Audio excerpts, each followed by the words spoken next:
কলকাতার এক অন্ধকার দিক যেখানে গল্পরা আজও জীবিত। চলুন, আজ আমরা যাব এমন এক জায়গায় যেখানে ইতিহাস আর রহস্য একাকার। প্রথমেই আমরা শ্মশানে যখনই প্রবেশ করি, এক অদ্ভুত চিৎকারের আওয়াজ পাই, যেটা আমি শুনতে পাই, বাট আমার বন্ধু শুনতে পায় না। সময় যেন এখানে থমকে গেছে। প্রতিটি পদক্ষেপে এক অজানা ভয়।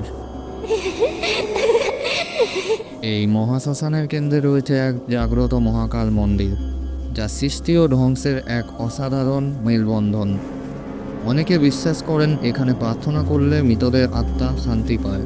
কিছু প্রশ্নের উত্তর আজও অধরা, আর কলকাতার এই অন্ধকার দিকটা হয়তো তেমনই এক রহস্য। আধুনিকীকরণের ফলে বৈদ্যুতিক চুল্লির ব্যবহার বেড়েছে, তবে কাঠের চুল্লি বন্ধের কারণও রহস্যে মোড়া। এই ছিল আজকের ভিডিও। কেমন লাগলো অবশ্যই কমেন্টে জানাতে ভুলো না। আর এমনই ভিডিও দেখার জন্য আমাদের চ্যানেলটা সাবস্ক্রাইব করে অল বাটনে প্রেস করে দিন, যাতে করে নেক্সট ভিডিও নোটিফিকেশান আপনারা পেয়ে যান।